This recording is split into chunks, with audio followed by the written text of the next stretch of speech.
नमस्कार दोस्तों, स्वागत है आपका हमारे चैनल इंडियन सुपर स्टडी में। दोस्तों, अगर आपको हमारा वीडियो अच्छा लगता है तो सब्सक्राइब करें और ज़्यादा से ज़्यादा लोगों में शेयर करें। आइए जानते हैं चक्रवर्ती सम्राट चंद्रगुप्त मौर्य के बारे में। ये वही सम्राट हैं जिन्होंने चाणक्य की सहायता से मौर्य साम्राज्य की नींव डाली। तो जानते हैं चक्रवर्ती सम्राट चंद्रगुप्त मौर्य के बारे में। चंद्रगुप्त मौर्य, इनका जन्म 340 ईसा पूर्व पाटलिपुत्र बिहार में हुआ था। 340 ईसा पूर्व में चंद्रगुप्त मौर्य का जन्म कहाँ हुआ था? पाटलिपुत्र, जो आधुनिक पटना है। पटना कहाँ है? बिहार में इनका जन्म हुआ था। और इनका निधन कब हुआ? 298 ईसा पूर्व में। 340 ईसा पूर्व में जन्म हुआ और 298 ईसा पूर्व में इनका क्या हो गया? निधन हो गया। 47-48 साल की उम्र थी, बहुत ही कम उम्र में इनका निधन हो गया। और कहाँ हुआ? श्रवणबेलगोला कर्नाटका में। जन्म तो पटना में लिए थे बिहार के, लेकिन निधन कहाँ हुआ? श्रवणबेलगोला कर्नाटका में। अब जानते हैं इनके गुरु के बारे में। इनके गुरु का नाम क्या था? चाणक्य। और इनके पहले कौन राजा थे? इनके पहले नंद साम्राज्य चल रहा था, नंद साम्राज्य। और अंतिम राजा कौन था? धनानंद। और इनके बाद कौन राजा था? इनके बाद राजा हुआ इन्हीं का बेटा बिंदुसार। इनका राज्याभिषेक 231 ईसा पूर्व में हुआ और शासन काल इन्होंने 231 से लेकर के 217 ईस्वी तक किया।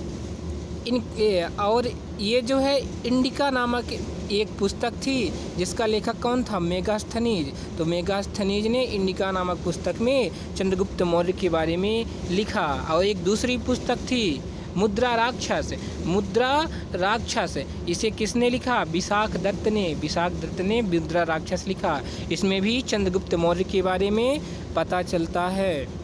इनके पिता का क्या नाम था? इनके पिता का नाम था सूर्यगुप्त स्वार्थ सिद्धि मौर्य।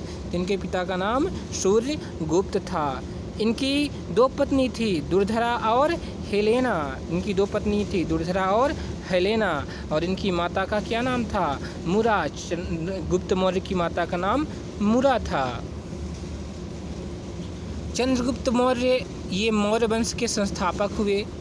और इनका राज्य, मौर्य वंश का जो शासनकाल था 322 से 298 ईसा पूर्व तक चला।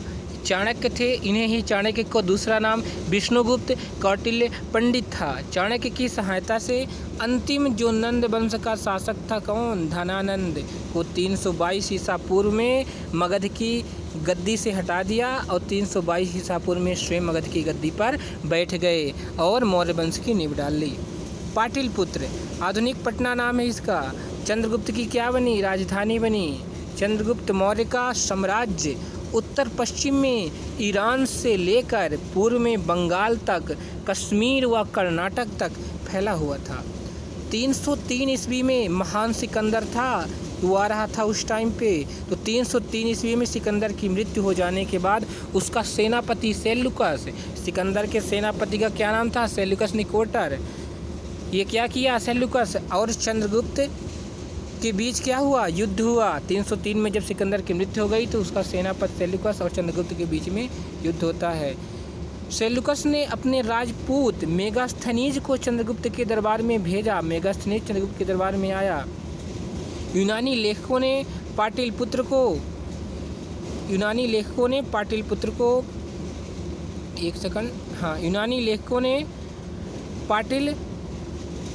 को क्या किया? पालीब्रोथा के नाम से संबोधित किया। पाटलिपुत्र का दूसरा नाम क्या? पालीब्रोथा बहुत ही महत्वपूर्ण है, याद रखिएगा। मैसूर से उपलब्ध कुछ अभिलेखों से चंद्रगुप्त द्वारा शिकारपुर तालाक के अंतर्गत नागरखंड की रक्षा करने का उल्लेख मिलता है। चंद्रगुप्त का जैन धर्म में महत्वपूर्ण स्थान है। चंद्रगुप्त जैन धर्म से ही संबंधित थे। जैन धर्म में शरीर त्यागने को सल्लेखना संथारा कहा जाता है। दोस्तों, आपको अगर हमारा वीडियो अच्छा लगता है तो प्लीज़ ज़्यादा से ज़्यादा सब्सक्राइब और शेयर करें। Thank you.